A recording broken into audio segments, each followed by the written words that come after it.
everyone. This is me Priyanshi. Hope you are doing great at your places. From place, I remember about theme 1, bricks, beads and boards.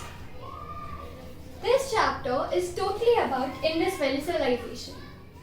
And this civilization is considered to be the oldest civilization of Indian subcontinent. Before moving further towards the chapter, first see what's the title say about Indus Valley. It says bricks, beads and boards. We know what are bricks, we know what are beads and boards. But the main thing is we learn about Indus Valley through only these things because the script of Indus Valley is not yet deciphered or decoded. Script here means the form of writing. Because the script is not yet decoded, so we are not able to get any written proof about Indus Valley. So through these things or through the artifacts of Indus Valley, we get to know about this civilization. Moving further, Indus Valley civilization is also known as Harappan and Bronze Age civilization. This is known as Harappan because the first site excavated from Indus Valley was Harappa. And second thing, it is known as Bronze Age civilization because we know that there were ages like Ice Age, Stone Age and Bronze Age. So Indus Valley is a civilization which came at the time of Bronze Age. That's why it is also known as Bronze Age and Harappan civilization. Moving further, just like Indus Valley, which is considered the oldest civilization, just like this, there are 3 more civilizations which are known to be the earliest civilizations of the world, which are Egyptian, which was near Nile River, Mesopotamian, which was near Euphrates and Tigris, Chinese, which was near Yellow River. As we see, this civilization is also known as Indus Valley civilization, so it was near Indus Valley or near Indus River. Also, we notice that all these civilizations were set up near water bodies. You know why? Because they provide a great source of trading and many more things which could help their economies to grow. Moving further, the time period of Indus Valley civilization was divided into 3 parts, and these parts were also known as cultures because here what Indus Valley culture means, everything that was found at the place, every ritual, every artifact or everything that was at that time was considered as a culture.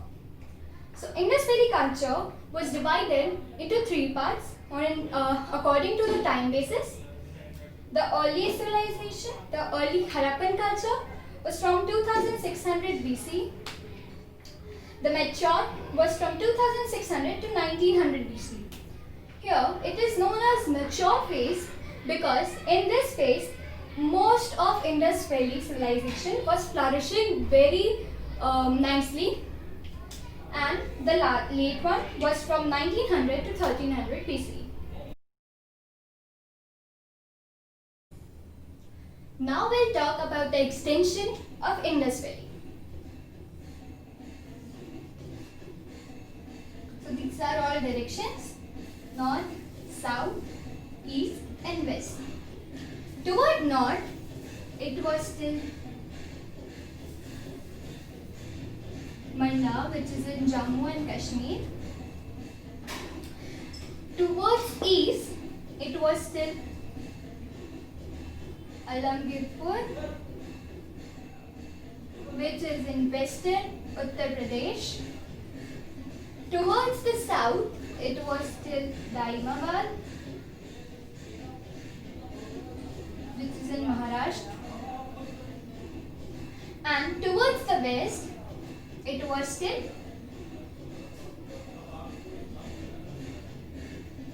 Sudh-Kendor.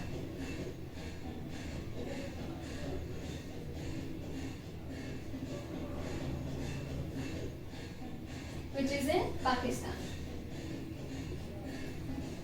It is also considered that Indus Valley was spread till Afghanistan, but its westernmost tip was in Pakistan region.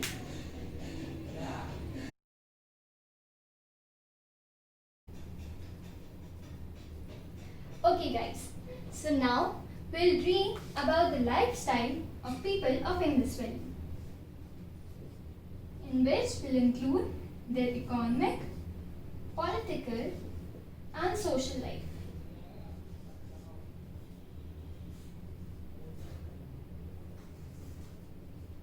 Subsistence economy, which means they provide themselves with basic needs like shelter, food, etc. Along with this, they know the art of cultivation, due to which they are able to grow crops like barley, wheat, but the main thing was rice at this place was very rare. They grow wheat, barley and lentils, millets, many things, but rice at this place of Indus Valley was very rare. Along with cultivation, they practiced pastoralism, which means the use of animals and animal products. For this, they use cattle,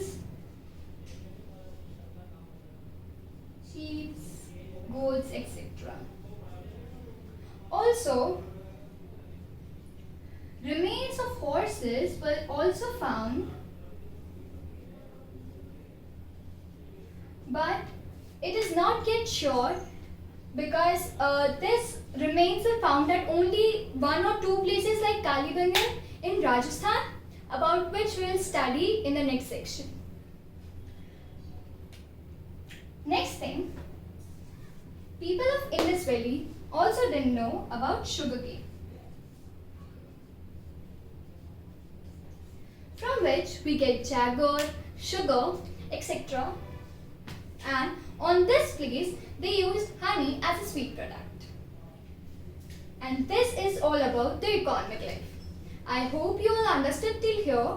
Now we'll read about the political and social lifestyle in the next part.